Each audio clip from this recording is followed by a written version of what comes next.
Matthew chapter 26. When Jesus had finished saying all these things, he said to his disciples, "As you know, the Passover is 2 days away, and the Son of Man will be handed over to be crucified." Then the chief priests and the elders of the people assembled in the palace of the high priest, whose name was Caiaphas, and they schemed to arrest Jesus secretly and kill him. But not during the festival, they said, or there may be a riot among the people. While Jesus was in Bethany, in the home of Simon the leper, a woman came to him with an alabaster jar of very expensive perfume, which she poured on his head as he was reclining at the table. When the disciples saw this, they were indignant. "Why this waste?" they asked. "This perfume could have been sold at a high price and the money given to the poor." Aware of this, Jesus said to them, "Why are you bothering this woman? She has done a beautiful thing to me. The poor you will always have with you, but you will not always have me. When she poured this perfume on my body, she did it to prepare me for burial. Truly I tell you, wherever this gospel is preached throughout the world, what she has done will also be told in memory of her." Then one of the 12, the one called Judas Iscariot, went to the chief priests and asked, "What are you willing to give me if I deliver him over to you?" So they counted out for him 30 pieces of silver. From then on, Judas watched for an opportunity to hand him over.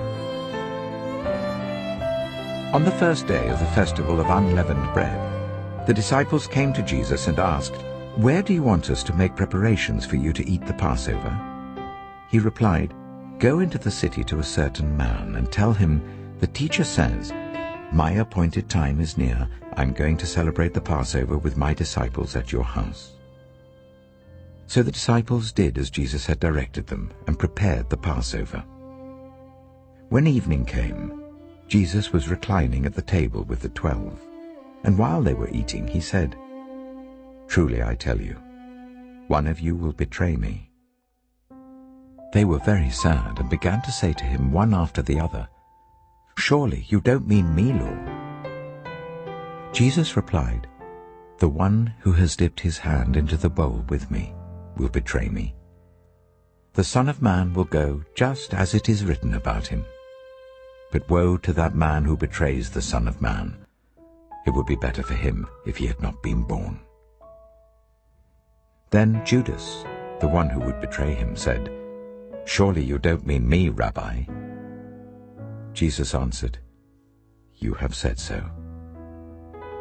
While they were eating, Jesus took bread, and when he had given thanks, he broke it and gave it to his disciples, saying, "Take and eat. This is my body." Then he took a cup, and when he had given thanks, he gave it to them, saying, "Drink from it, all of you. This is my blood of the covenant, which is poured out for many for the forgiveness of sins. I tell you, I will not drink from this fruit of the vine from now on until that day when I drink it new with you in my Father's kingdom." When they had sung a hymn, they went out to the Mount of Olives. Then Jesus told them, "This very night you will all fall away on account of me. For it is written, I will strike the shepherd and the sheep of the flock will be scattered. But after I have risen, I will go ahead of you into Galilee." Peter replied, "Even if all fall away on account of you, I never will." "Truly I tell you," Jesus answered, "this very night before the cock crows, you will disown me 3 times. But Peter declared, "Even if I have to die with you, I will never disown you." And all the other disciples said the same.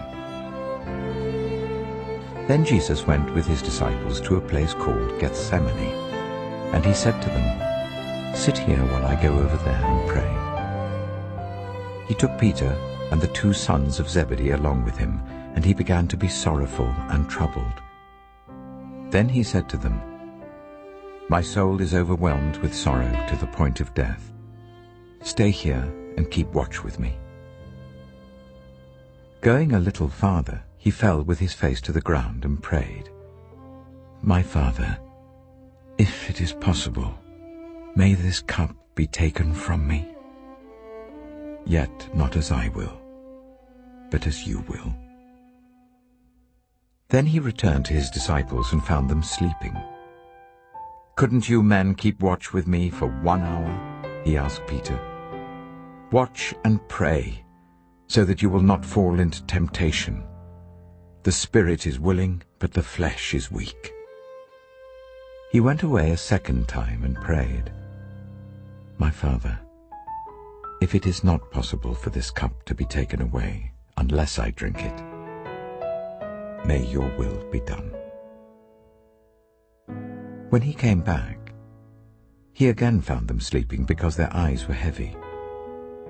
So he left them and went away once more and prayed the third time, saying the same thing.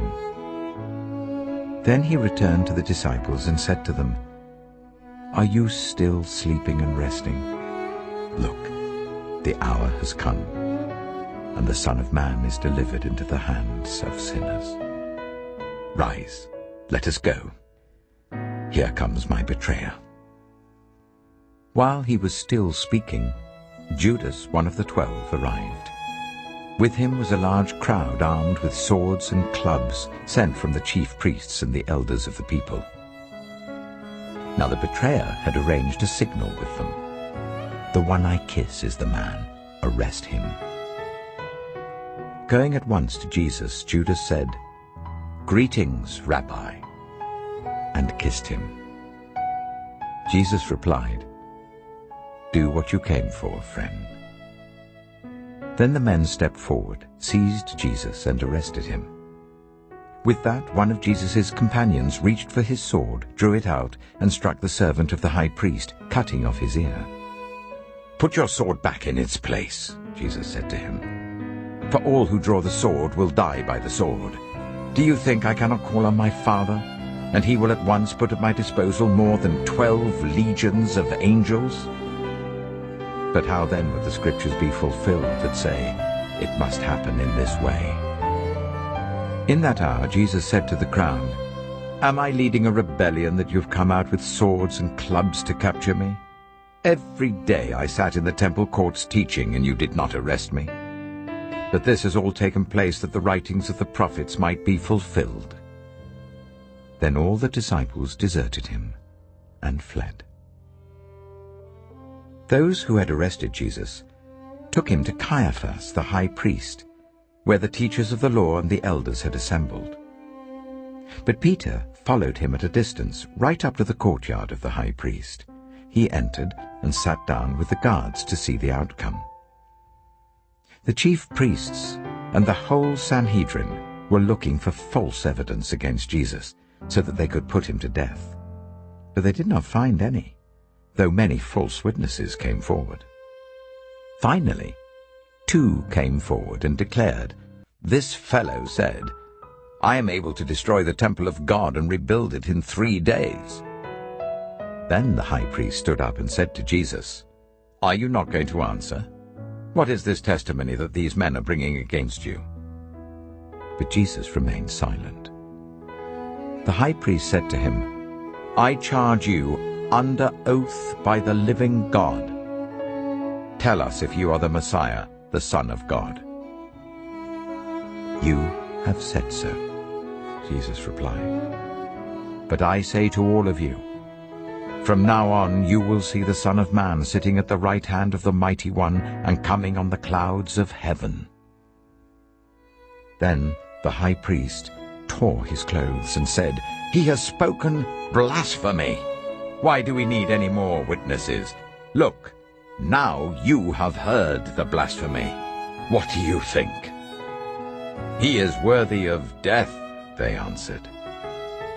Then they spat in his face and struck him with their fists. Others slapped him and said, "Prophesy to us, Messiah. Who hit you?" Now Peter was sitting out in the courtyard, and a servant girl came to him. "You also were with Jesus of Galilee," she said. But he denied it before them all. "I don't know what you're talking about," he said. Then he went out to the gateway, where another servant girl saw him and said to the people there, "This fellow was with Jesus of Nazareth." He denied it again with an oath. "I don't know the man."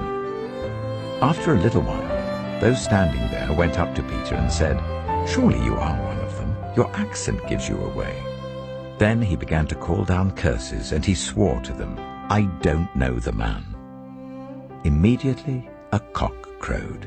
Then Peter remembered the word Jesus had spoken, "Before the cock crows, you will disown me 3 times." And he went outside and wept bitterly.